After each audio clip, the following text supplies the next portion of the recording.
한국이 과거에 세계 최고 수준의 기술을 가졌었다? 믿기 어렵다고요? 그런데 놀랍게도 인류 문명의 최첨단을 이끌었던 시기가 실제로 있었습니다. 그것도 다름 아닌 도자기와 종이. 이 두 분야에서 한국은 세계사의 길이 남을 기술적, 예술적 정점을 찍은 적이 있습니다. 하지만 지금은 도자기는 일본과 유럽, 종이는 중국과 서양이 그 자리를 대신하고 있죠. 도대체 한국에는 무슨 일이 있었던 걸까요? 12세기 고려시대, 중국 송나라에서 온 사신들은 항구에 발을 내딛자마자 놀라움을 감추지 못했습니다. 그들의 눈앞에 펼쳐진 것은 맑은 비취색을 머금은 도자기들. 우리 송나라에도 이런 도자기는 없다. 황제조차 감탄했다고 전해지는 이 도자기는 바로 고려청자입니다. 고려청자는 단순한 그릇이 아니었습니다. 도의 장인들이 흙을 빚고 무늬를 새기고 유약을 덮은 후 정교하게 가마에서 구워낸 예술과 과학의 결정체였습니다. 특히 상감기법은 세계 도자기 역사상 유례없는 기술이었습니다. 표면을 조각해 만든 무늬에 다시 다른 색 흙을 채워넣고 굽는 방식은 지금도 그 난이도 때문에 제대로 복원하기 어려운 수준입니다.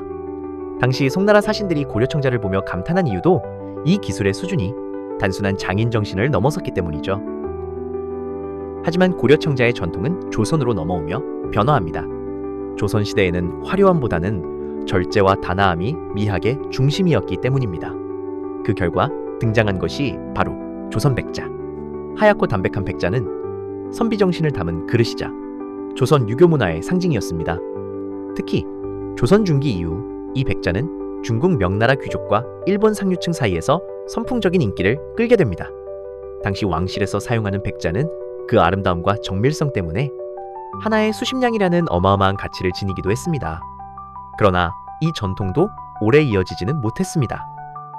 1592년 임진왜란, 조선이 가장 극심한 혼란을 겪던 시기, 일본은 도자기 장인들을 기술 전리품으로 여겼습니다.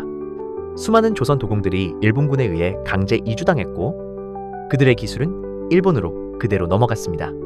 가마를 짓는 방법, 유약의 배합법, 도자기의 굽는 온도까지 모든 노하우가 일본의 것으로 흡수되었고 심지어 일본은 지금도 당시 기술을 자국 전통으로 소개하고 있습니다. 실제로 일본의 유명한 도자기 브랜드 중 상당수는 바로 그 시기 조선에서 끌려간 도공들의 후손들이 만든 것입니다. 반면 조선은 도공들이 신분이 낮다는 이유로 제대로 보호하지 않았고 기술은 자연스레 단절되고 사라져버렸습니다. 도자기만이 아니었습니다. 한지 역시 세계 최고의 종이 기술로 인정받았습니다. 한지는 당나무 껍질로 만들어 화학 처리 없이도 수백 년 이상 보존이 가능한 종이였습니다. 실제로 조선왕조실록이 지금까지 원형 그대로 남아있는 이유도 바로 이 한지 덕분이었죠. 뿐만 아니라 한지는 문서, 책, 족보, 창호지, 부채, 복식, 가면 등 삶의 구석구석에서 문화적 기반으로 자리 잡고 있었습니다. 하지만 20세기 일제강점기와 산업화가 그 전통을 덮어버립니다.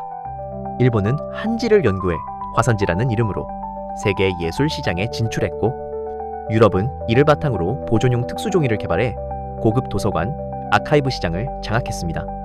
그 사이 한국은 값싼 서양식 종이에 밀려 천년 종이 기술을 잃어버리고 말았죠.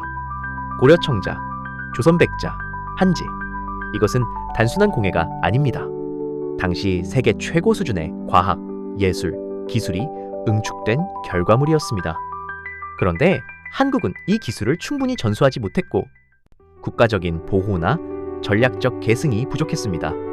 그 결과 기술의 주도권은 외국으로 넘어가게 된 것입니다. 지금의 한국은 다시 세계를 놀라게 하고 있습니다. 반도체, K 콘텐츠, 인공지능. 하지만 잊지 말아야 할 교훈이 있습니다. 기술은 단지 발명이 아니라 유지하고 보존하며 계승하는 것이어야 한다는 것. 그렇지 않으면 아무리 위대했던 기술도 결국 다른 나라의 것이 되어버립니다. 이제는 잊힌 우리의 유산을 복원하고 다시 계승해야 할 때입니다. 그것이 진정한 기술 강국 대한민국으로 가는 길입니다.